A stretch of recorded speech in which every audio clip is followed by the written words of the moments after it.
নমস্কার বন্ধুরা, রুনাস লাইফ চ্যানেলে সবাইকে অনেক অনেক ভালোবাসা জানিয়ে নতুন একটা ভিডিও নিয়ে হাজির হয়ে গেছি। আজকে কোনো রকম ব্লগ ভিডিও তোমাদের সাথে শেয়ার করছি না, আজকে একটা সম্পূর্ণ নতুন রান্নার ভিডিও তোমাদের সাথে শেয়ার করছি। আমি পুরোপুরি নিশ্চিত যে তোমাদের মধ্যে ম্যাক্সিমাম জনই এই ভিডিওটা ফার্স্ট টাইম দেখছো, এই রেসিপিটাও। তো চলো পুরো ভিডিওটা স্কিপ না করে দেখতে থাকো, আশা করছি তোমাদের খুবই ভালো লাগবে। আর আমি এই রেসিপিটা করেছি সম্পূর্ণ ঘরোয়া উপকরণ দিয়ে, আর এটার নাম হলো আমের চপ। তো চলো আমি ভিডিওটা বেশি কথা না বাড়িয়ে ভিডিওটা শুরু করি। তো আমের চপ বানানোর জন্য কি কি লাগছে তোমরা প্রথমেই দেখে নাও।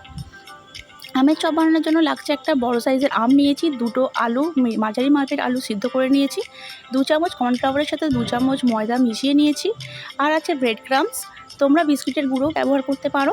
আর এখানে আছে হাফ চামচ ধনে গুঁড়ো, হাফ চামচ জিরে গুঁড়ো, একটুখানি গ্রেট করা হাফ ইঞ্চ মতো আদা, 4-5টা রসুন, আর কাশ্মীরি লঙ্কা গুঁড়ো, আর নুন। আর এখানে আছে ভাজা মশলা, তোমরা কিন্তু এই ভাজা মশলার জায়গাতে চাট মশলা ব্যবহার করতে পারো। আর এখানে নিয়ে নিয়েছি জোয়ান। তো চলো এবার আমি মূল রান্নায় চলে যাই। তো প্রথমে যেটা করতে হবে, তোমাদের আমটাকে খুব ভালোভাবে গ্রেট করে নিতে হবে। তো আমার এখানে গ্রেটারটা খুবই ছোট হয়ে গেছে, আর একটু বড় গ্রেটার নিলে আমার সুবিধা হতো, বাট আমি বুঝতে পারিনি, তাই একটু ছোট গ্রেটার নিয়ে নিয়েছি।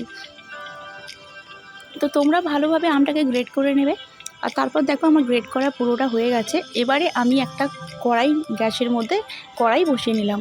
এবার কড়াইটা একটুখানি গরম হয়ে গেলে আমি সেখানে সামান্য 1 চামচ মতো সাদা তেল অ্যাড করলাম। তোমরা কিন্তু একটু বেশি তেল অ্যাড করতে পারো, বাট আমি সবসময় একটু লো তেল, যেহেতু লো অয়েল ইউজ করি, তাই জন্য আমি কম তেলে করছি। তারপর আদা রসুন, গ্রেট করা আদা রসুনটা আমি দিয়ে একটুখানি কয়েক সেকেন্ড মতো নাড়াচাড়া করে নিয়ে আমি সিদ্ধ করা আলু দুটো দিয়ে দিলাম। তো এবার আলুটাকে 1-2 বার নাড়াচাড়া করে আমি একটা স্ম্যাশারের সাহায্যে পুরো আলুটাকে ভালোভাবে স্ম্যাশ করে নিচ্ছি। দেখো এখানে আমি স্ম্যাশারের সাহায্যে পুরো সুন্দর করে স্ম্যাশ করে নিচ্ছি। তোমরা কিন্তু এইটা তোমাদের যেভাবে সুবিধা হয় তোমরা সেভাবেই স্ম্যাশ করে নিতে পারো। তো এখানে আমি সমস্ত আলুটাকে স্ম্যাশ করে নেওয়ার পর একটু ভালোভাবে নাড়াচাড়া করে নিলাম। এবার আমি এর মধ্যে আমটাকে দিয়ে দিলাম। আর তোমরা চেষ্টা করবে আম থেকে একটু জলটা ঝরিয়ে নিতে, আর তাহলে তোমাদের আলুর সাথে আমটা মেশাতে একটু সুবিধা হবে। তো এই পর্যায়ে কিন্তু গ্যাসের ফ্লেমটা একদম লো রাখবে, আর এখানে গ্যাসের তলা কড়াইয়ের তলাতে কিন্তু লেগে যাওয়ার সম্ভাবনা আছে অনেক, তো এটা খুব ধৈর্য ধরে করতে হবে।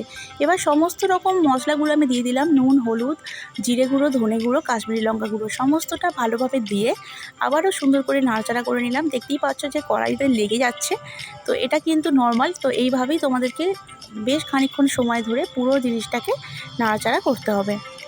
তো এবারে আমি এখানে যে ভাজা মশলাটা রেখে দিয়েছিলাম সেটা আমি অ্যাড করছি। তোমরা কিন্তু এখানে অবশ্যই চাট মশলা ব্যবহার করতে পারো, আর তোমরা চাইলে একটুখানি ধনেপাতাও অ্যাড করতে পারো। আর এখানে আমি পরিমাণ মতো চিনি দিলাম। তো আর তোমাদের একটা ছোট্ট টিপস দিয়ে রাখি, তোমরা যদি টক টক খেতে চাও তাহলে অল্প করে চিনি দেবে, বাট চিনিটা কিন্তু মাস্ট দিতেই হবে। আর না হলে তোমরা একটু বেশি করে চিনি দিয়ে একটু মিষ্টি মিষ্টি ফ্লেভার আনতেও পারো। তো দেখো পুরো জিনিসটা আমার রেডি হয়ে গেছে। এখন কড়াই থেকে আমি তুলে নিলাম, নিয়ে বেশ খানিকক্ষণ ঠান্ডা করে নিচ্ছি।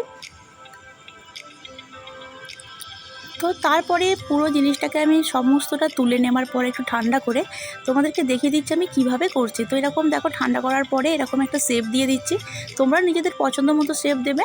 তারপরে কর্নফ্লাওয়ার আর ময়দার যে মিশ্রণটা আছে, শুকনো কর্নফ্লাওয়ার ময়দার মধ্যে আমি পুরো শেপগুলোকে এক এক করে করে সমস্তটা আমি একবার করে কোটিং করে নেব।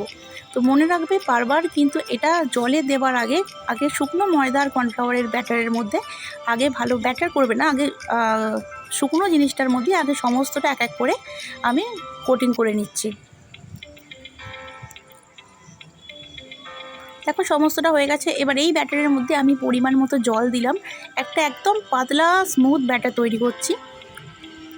তো তারপরে আমি ব্রেড ক্রাম্বসটাও নিয়ে নিয়েছি। এবারে যেটা করবে তোমরা, ব্যাটারটা সুন্দরভাবে তৈরি করার পর দেখতেই পাচ্ছ ব্যাটারটা খুবই পাতলা হয়েছে। একটা একটা করে আমি আমের চপগুলো যেগুলো তৈরি করে নিয়েছিলাম সেগুলো আগে ব্যাটারে দিচ্ছি, তারপর ব্রেড ক্রাম্বসে দিচ্ছি, আবার ব্যাটারে দিচ্ছি, তারপর ব্রেড ক্রাম্বসে দিচ্ছি। এরকমভাবে টোটাল 2 বার করে এই প্রসেসটা করে আমি এক এক করে সমস্তটা তৈরি করে নিচ্ছি। দেখো আমার সবগুলো তৈরি করা হয়ে গেছে। এবার এইটা ভাজার পালা। তো কড়াইতে আমি কড়াই বসিয়ে দিয়েছি, কড়াইটা গরম করে আমি পরিমাণ মতো সাদা তেল দিয়ে দিলাম। তো তেলটা একটু গরম হয়ে গেলে আমি গ্যাসের ফ্লেমটাকে একেবারে লোতে রেখে এক এক করে সমস্ত চপগুলো দিয়ে দিচ্ছি। তো তোমরা একটুখানি এটা ধৈর্য ধরে ভাজবে।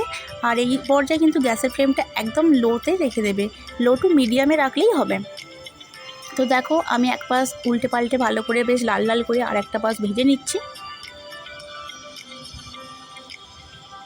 তো দেখো পুরো লাল লাল করে সমস্তটা হয়ে গেছে, আর দেখ একদম সুন্দর করে ভাজা হয়ে গেছে। তো আমি তুলে নিচ্ছি, আর এইভাবেই আমি এক এক করে সমস্ত চপগুলো তৈরি করে নিচ্ছি।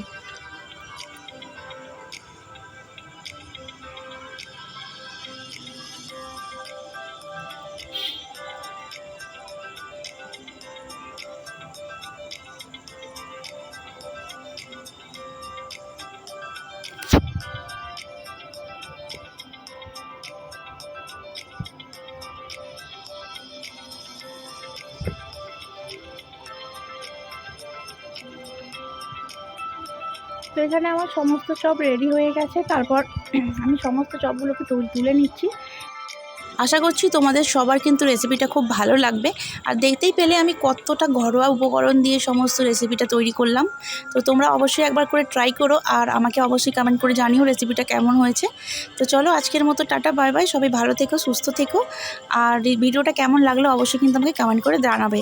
তোমাদের কমেন্টের অপেক্ষায় আমি সবসময় থাকি, আর এই ভিডিওটা শেষেও কিন্তু আমি তোমাদের কমেন্টের অপেক্ষাতেই থাকবো। আর দেখে নাও, আমি তোমাদেরকে ভেঙেও দেখিয়ে দিচ্ছি কতটা সুন্দর হয়েছে। তো চলো সবাই ভালো থেকো, টাটা।